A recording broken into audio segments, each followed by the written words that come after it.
पांडे जी, आपका बहुत बहुत स्वागत है।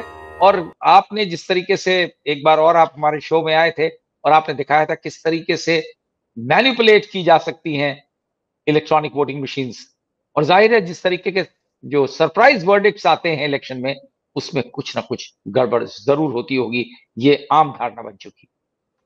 आपने जो क्वेश्चन उठाया है जिसका कि मूल मुद्दा यही है कि इलेक्शन कमीशन क्यों जोर देता है सिर्फ परसेंटेज बताने पे। तो आपको क्या लगता है कि क्या वजह है कि वो नंबर्स जो कि उसके पास रेडी हैं वो ना बता करके कैलकुलेट करके परसेंटेज बता। अभी उनकी वजह है कि पहले तो नमस्ते, धन्यवाद मुझे बुलाने के लिए। उनकी वजह तो मैं बता नहीं सकता, लेकिन दो तीन चीज़ें हैं। एक पहली चीज़ ये है कि ईवीएम जब लाया गया, जिस वजह से लाया गया, तभी से इलेक्शन कमीशन ये बोल रहा है और हम मानते भी हैं कि वो सही है कि ईवीएम में गलत वोट पड़ सकता है, लेकिन वॉइड जिसको हम कहते हैं कि दो जगह ठप्पा पड़ गया इसलिए वो वोट कैंसिल हो गया, ऐसा ईवीएम में नहीं होता। ये मुझे एक नंबर की पार्टी को वोट देना था, मैंने 3 नंबर की पार्टी को वोट दे दिया, ये हो सकता है, गलत वोट हो सकता है, लेकिन वाइड वोट नहीं हो सकता। जब जिस तरीके की उसमें सॉरी पहले हो जाता था बैलेट पेपर, जिस तरह बैलेट पेपर के दौर में होता था, बहुत होता था। जब ये परिस्थिति है, तो अगर अभी आप ईवीएम के द्वारा वोट यानी पोलिंग डे खत्म होने के बाद अगर आप एक नंबर नहीं दे सकते और वो नंबर बदलते जाता है, परसेंटेज बदलता है यानी नंबर बदलता है, नंबर नहीं बदला तो परसेंटेज बदलेगा ही नहीं। अगर ईवीएम के अंदर होने वाले वोट ईवीएम बंद होने के बाद अगर बढ़ जाते हैं या कम हो जाते हैं, तो इसका मतलब यही होता है कि ईवीएम जो हम यूज कर रहे हैं वो रिलायबल नहीं है, वो ट्रस्टवर्दी नहीं है। क्योंकि एक बार अगर ईवीएम बंद कर दिया, वो इलेक्ट्रॉनिक मशीन है, उसका वोट ना तैयार हो सकता है नया, ना जो अंदर गया है वो हवा में उड़ सकता है, वो अंदर ईवीएम का अंदर वही रहेगा।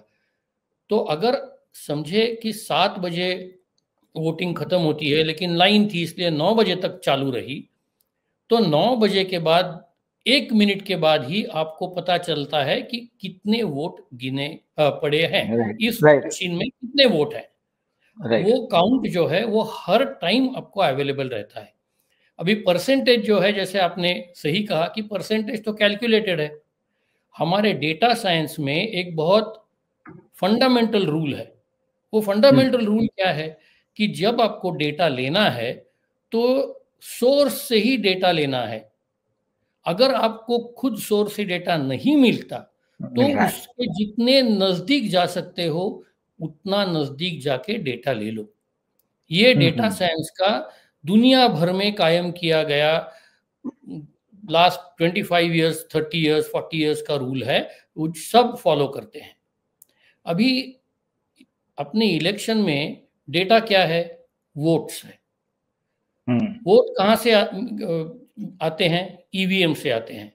ईवीएम क्या दिखाता है आपको? ईवीएम वोट का काउंट दिखाता है, ईवीएम परसेंटेज तो दिखाता नहीं, क्योंकि ईवीएम को मालूम ही नहीं है कहाँ से परसेंटेज कैलकुलेट करे, वो तो प्रोग्राम नहीं है। वो तो सिर्फ जितने वोट गिने पड़ गए उनका आपको नंबर बताता है।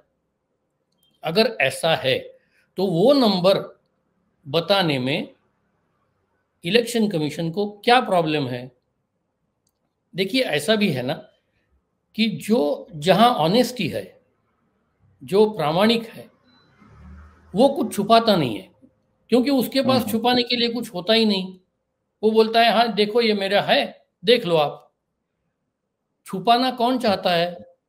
जो डिसऑनेस्ट है। जो डिसऑनेस्ट है, बिल्कुल बिल्कुल। जो डिसऑनेस्ट है वही छुपाना चाहता है। जो आदमी रास्ते से जा रहा है, वो अगर चोर है तो उसके पास जो सामान है वो कहीं ना कहीं छुपा के रखेगा। जो आम तौर का आदमी है, जो ऑनेस्ट है, वो थोड़ी अपनी थैली में क्या है वो छुपाता है, वो थैली लेके जाता है, क्योंकि उसने कुछ चोरी की ही नहीं है। सो जो डिसऑनेस्ट है उसको ही छुपाने की जरूरत पड़ती है। जरूरत पड़ती है, बिल्कुल। तो लेकिन ये इससे साफ साफ इस बात से ये जो शक है, इसका आपको कभी जवाब नहीं मिला। आपने बताया, उस अपने आर्टिकल में लिखा कि आपने जब आरटीआई भी ट्राई किया तो आरटीआई भी इलेक्शन कमीशन का आसानी से खुलता नहीं। आसानी से क्वेश्चन क्या, पूछना मैंने 3 दिन गंवाए पूरे 72 आवर्स, और मेरी सिर्फ 3 आरटीआई दाखिल हुई। मुझे 20 करनी थी, वो लेता ही नहीं है। अभी लास्ट ईयर तक ऐसा नहीं था, उनका वेब सर्वर लास्ट ईयर अच्छा काम कर रहा था। मैंने लास्ट ईयर भी आरटीआई दाखिल की है, लास्ट ईयर चल रहा था, इस ईयर नहीं चल रहा मेरे पास। तो उनको मुझे लगता है इलेक्शन कमीशन को तकलीफ हो गई होगी कि सवाल ऐसे पूछे जा रहे हैं जिनका उनके पास कोई जवाब नहीं है, जवाब देना नहीं चाहते। अभी देखिए, मैंने फिर ये भी ढूंढा कि उनके पास देखो उनका रूल ये है कि हर 2 घंटे के बाद 9 बजे, 11 बजे, 1, 3, 5 और 7 और 9 रात के ये बजे जो पोलिंग ऑफिसर है उसको उनका एनकोर करके ऐप है, उसके द्वारा परसेंटेज वोटिंग का अपलोड करना है उनके वेब सर्वर पे। तो मैंने ये ढूंढने की कोशिश की कि उनके जो स्टैंडर्ड ऑपरेटिंग प्रोसीजर्स होते हैं, जो बताते हैं कि किस तरह से काम करना है, उसमें कोई ऐसा स्टैंडर्ड ऑपरेटिंग प्रोसीजर है क्या जो बताता है हर एक पोलिंग ऑफिसर को कि आपने परसेंटेज कैसा कैलकुलेट करना है। ये एसओपी मुझे तो मिला नहीं, उनके वेबसाइट पे कहीं ये एसओपी अवेलेबल नहीं है। इसका मतलब मैं ये समझता हूं कि ऐसा एसओपी है ही नहीं। अगर स्टैंडर्ड ऑपरेटिंग प्रोसीजर नहीं है तो हर एक पोलिंग ऑफिसर अपने हिसाब से परसेंटेज कैलकुलेट करेगा। इसका मतलब परसेंटेज बराबर आएगा नहीं। अभी समझिए एक पोलिंग बूथ पे 1000 आदमी वोट करने वाले हैं, उनमें से अभी इस टाइम 340 लोगों ने वोट किया है, तो परसेंटेज आना चाहिए 34। अभी जो पोलिंग ऑफिसर है उसने वो 1000 से नहीं उसको डिवाइड किया, 1200 से डिवाइड किया, समझो, क्योंकि स्टैंडर्ड ऑपरेटिंग प्रोसीजर तो है नहीं। उसने ऐसा कैलकुलेट किया कि 1200 लोग आएंगे शायद उसके हिसाब से, तो 1200 में से 340 आ गए, तो अभी परसेंटेज 34 नहीं आएगा, परसेंटेज 30 से भी थोड़ा कम आएगा। अभी अगर 1000 में 4% गया तो उसका मतलब 40 वोट गया। समझिए कि एक कॉन्स्टिट्यूएंसी में ऐसे 500 पोलिंग बूथ्स है, तो 500 इंटू 40, 20,000 वोट गायब हो गया। अभी वो गायब जो हो गया वो कहाँ आएगा वो किसको मालूम है? राइट। तो इसीलिए ये शक पैदा होने वाली बात है कि कहीं कुछ गड़बड़ है, कुछ इंटेंशन गड़बड़ है।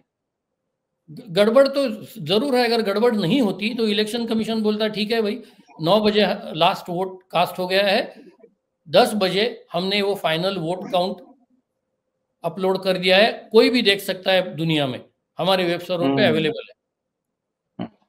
ये नहीं करते हैं।